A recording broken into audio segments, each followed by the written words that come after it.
sini. Kenalkan namanya nih. Saya Hayatman dari Prodi Teknik Informatika. Oke, jadi kita di sini akan bertanya tentang Pancasila dan globalisasi pada hari jadi Silakan. Oke. Silakan. Pertanyaan pertama, jika kita merujuk pada literatur sosiologi politik, globalisasi seringkali menciptakan homogenisasi budaya dunia. Menurut pandangan Anda, apakah fenomena ini merupakan ancaman eksistensial bagi keberagaman yang dibarengi oleh Bhinneka Tunggal Ika? Homogenisasi budaya di mana gaya hidup, bahasa dan nilai global menjadi seragam jelas, merupakan tantangan serius bagi namun tidak serta-merta menjadi ancaman mematikan jika kita memiliki ketahanan budaya yang Bhinneka Tunggal Ika. Jadi kita Bhinneka Tunggal Ika itu didesain bukan sebagai konsep yang statis, melainkan dinamis. Pancasila justru hadir untuk memastikan bahwa di tengah arus penyeragaman dunia, bangsa Indonesia tidak kehilangan keunikannya.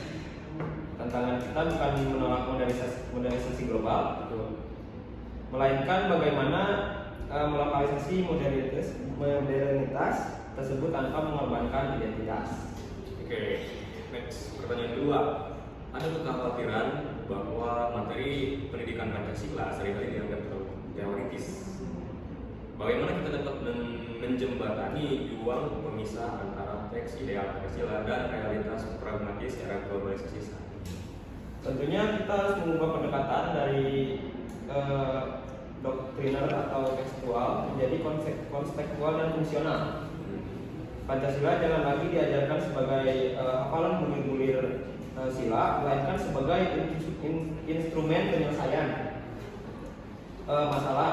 Jadi sebagai problem solving lah seperti itu.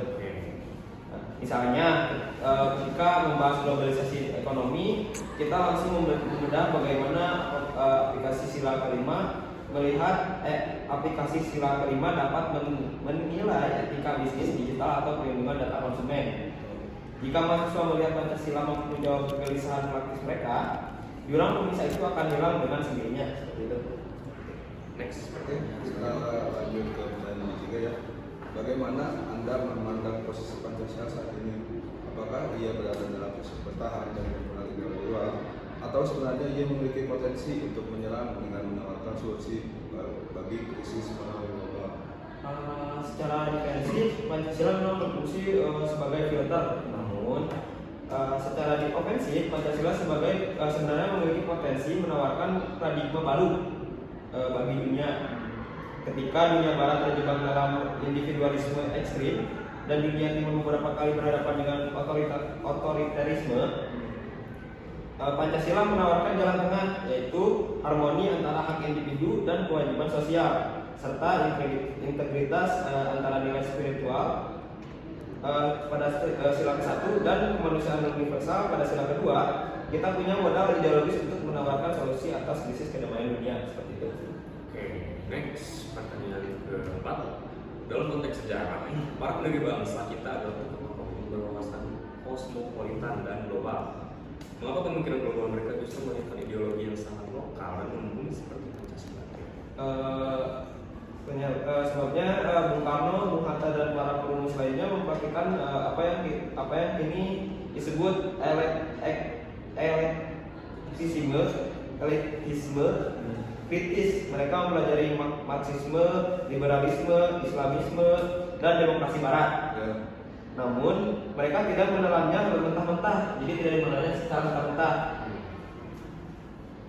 Mereka melakukan radikalisasi pemikiran untuk mencari filosofisme Grundlagen atau dasar filsafat seperti itu, yang digali dari sistem nilai, adat dan religiositas atau Nusantara yang sudah ada selama ribuan tahun. Hasilnya adalah sintesis jenius berupa Pancasila, modern dalam struktur, namun lokal dalam jiwa. Oke, kita lanjut ke bagian 2 ya. Tantangan spesifik kronik digital dan kehidupan kontemporer. Pertanyaan nomor 1. Globalisasi membawa kita paham individualisme, ekstrim dan liberalisme ke ruang digital kita. bagaimana sila pertama ketuhanan yang Maha Esa dapat diartikan sebagai benteng moralitas digital dengan kebebasan ekspresi tanpa batas. Pada sila pertama menegaskan bahwa manusia Indonesia adalah makhluk spiritual yang memiliki akuntabilitas transendental. Artinya, ada kesadaran bahwa setiap tindakan termasuk aktivitas digital diawasi oleh Tuhan dan memiliki konseksual moral. Di ruang cyber yang anonim, di mana hukum formal sering kali terlambat bertindak, sila pertama bertindak sebagai internalizer control atau rem spiritual individual. Ini memandu kita untuk tetap menggunakan hati nurani, kejujuran dan kebaikan bahkan ketika tidak ada orang lain yang melihat kita di balik layar. Next. Ya, karena cancel culture yang brutal di dunia maya seringkali melangkahi prinsip kemanusiaan yang adil dan beradab. Sila kedua menuntut adanya keadilan yang berarti objektivitas, tabayun atau verifikasi, dan asas praduga tak bersalah, serta keadaban yang merajuk pada kesopanan dan martabat kemanusiaan.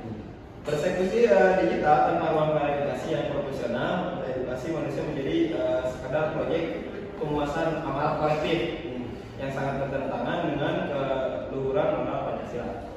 Kita lanjut ke pertanyaan yang ketiga ya. Bagaimana pengaruh algoritma media sosial global yang seringkali didesain untuk memicu kontroversi demi keterlibatan pengguna engagement, itu memperkeruh implementasi musyawarah dan mufakat yang diamanatkan oleh sila keempat.